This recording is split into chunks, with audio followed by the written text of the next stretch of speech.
PDS Telangana రాష్ట్ర ప్రధాన కార్యదర్శిని ఈరోజు పీడీఎస్ తెలంగాణ రాష్ట్ర కార్యవర్గం ఆధ్వర్యంలో తెలంగాణ రాష్ట్రంలో గురుకులాల్లో నెలకొన్నటువంటి సమస్యలను పరిష్కరించాలని చెప్పేసి ఈరోజు ఈ యొక్క ధర్నా కార్యక్రమాన్ని నిర్వహించడం జరుగుతూ ఉంది.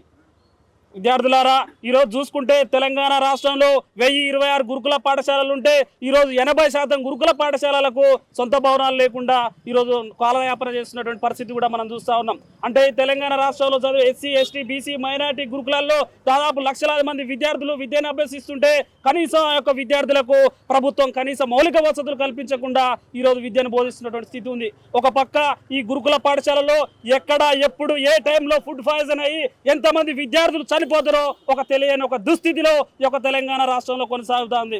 ఈ యొక్క తెలంగాణ రాష్ట్రంలో దాదాపు 886 ఫుడ్ పాయిజన్ ఘటనలు జరిగితే దాంట్లో 48 మంది విద్యార్థులు చనిపోయినటువంటి స్థితి ఉంది. అయినా కూడా ఈ ప్రభుత్వానికి సోయి రాలేదు. ప్రభుత్వం విద్యార్థుల పక్షాన మాట్లాడతలేదు.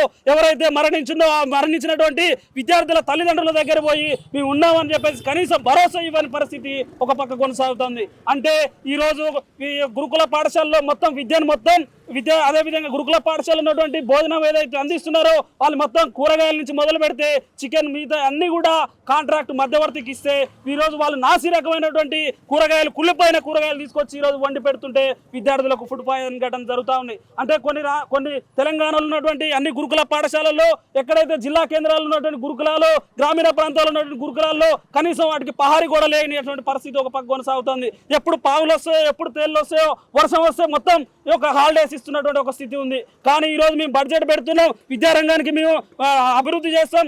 ప్రధానంగా ప్రజాపాలన పేరుతోటి అధికారంలోకి వచ్చినటువంటి రేవంత్ రెడ్డి గారు మేము విద్యను అబ్బుగా చేస్తాం, ప్రతి విద్యార్థికి మీ సకాలంలో మెస్ ఛార్జీలు కానీ అన్ని ఛార్జీలు ఇస్తామని చెప్పేసి మాట్లాడాను. కానీ ఏదో పెంచినటువంటి పేరు చెప్పారు. అదేవిధంగా గురుకుల పాఠశాలలో ఒకసారి మంత్రులందరూ కూడా పర్యటించారు, అక్కడనే భోజనం చేయాలని చెప్పేసి అన్నారు. కానీ అది ఓన్లీ పేపర్ ప్రకటనకు, పత్రిక ప్రకటనకు తప్ప అది ఆచరణలో మాత్రం శూన్యమైందని చెప్పేసి ఈ సందర్భంగా మేము తెలియజేస్తా ఉన్నాం. అదేవిధంగా గురుకులాల్లో ఉన్నటువంటి ఆర్సీఓలు ఎవరైతున్నారో ఆర్సీఓలు జిల్లాలలో పర్యటించకుండా పోవడం వల్లనే ఇలాంటి ఘటనలన్నీ జరుగుతూ ఉన్నాయి. ఈ రోజు ఒక గురుకుల పాఠశాలలో ఉన్నటువంటి ఒక విద్యార్థికి జ్వరం వచ్చినా, కడుపు నొప్పి లేచినా కనీసం అక్కడ హెల్త్ చెకప్ చేద్దానికి కూడా నర్సులు లేనటువంటి పరిస్థితి ఒక పక్క కొనసాగుతుంది. దానివల్ల కూడా కొంతమంది విద్యార్థులు చనిపోయినటువంటి స్థితి కూడా మనందరికీ తెలుసు. ప్రభుత్వాలకు ఈ గురుకుల పాఠశాలలో ఏం జరుగుతున్నాయో అన్ని తెలిసినప్పటికీ కూడా ప్రభుత్వం ఈ విద్యార్థుల పక్షాన మాట్లాడే పరిస్థితి లేదు.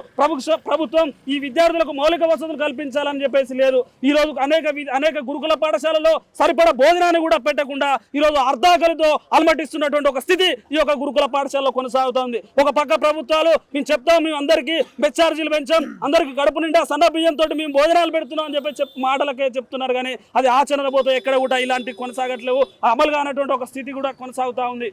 కాబట్టి మేమేం చెప్తున్నామంటే ఏదైతే ఈ యొక్క తెలంగాణ రాష్ట్రంలో చనిపోయినటువంటి విద్యార్థులు ఎవరైతున్నారో ఆ విద్యార్థుల పైన న్యాయ విచారణ జరిపించాలని చెప్పేసి మేము డిమాండ్ చేస్తా ఉన్నాం. ఆ కుటుంబాలను ఆదుకోవాలని చెప్పేసి మేము డిమాండ్ చేస్తున్నాం. అదేవిధంగా గురుకులాలు నెలకొన్నటువంటి సమస్యలన్నింటినీ తక్షణమే పరిష్కరించాలి, పహారీ గోడలు నిర్మించాలని చెప్పేసి అంటున్నాం. ఈరోజు సరిపడినటువంటి వాష్రూమ్స్, టాయిలెట్స్ కూడా సరిగా సరిపడినటువంటి పరిస్థితి ఉంది. ఈరోజు సమయపాలన్ని మార్పు చేసి విద్యార్థులను ఇబ్బంది పెడుతున్నటువంటి ఒక స్థితి ఉంది. కాబట్టి ఏదైతే ఈ రాష్ట్రంలో ఉన్నటువంటి అన్ని రకాల గురుకులాలు, SC, ST, BC, minority, tribal welfare, అదేవిధంగా ఏకలవ్య ఇలాంటి గురుకుల పాఠశాలలు అయితే ఉన్నాయో ఆ గురుకుల పాఠశాలలో నాణ్యమైనటువంటి భోజనాన్ని, పౌష్టికాహారాన్ని అందించాలని చెప్పేసి ఈ సందర్భంగా మేము డిమాండ్ చేస్తాం. లేని పక్షాన సీఎం రేవంత్ రెడ్డి గారు ఖబర్దార్, మీ యొక్క ప్రజాపాలన ఏదైతుందో ఈ ప్రజాపాలనకు విరుద్ధంగా మీరు పరిపాలన కొనసాగిస్తున్నారు. కాబట్టి మీ యొక్క మంత్రులను కావచ్చు, ఎమ్మెల్యేలను కావచ్చు, జిల్లాలో పర్యటించినప్పుడు మేము ఖచ్చితంగా అడ్డుకుంటాం. ఈ సమస్య పరిష్కరించేంత వరకు కూడా పీడీఎస్ గా మేము పోరాడుతాం అని చెప్పేసి ఈ సందర్భంగా రాష్ట్ర ప్రభుత్వం హెచ్చరిస్తున్నాం.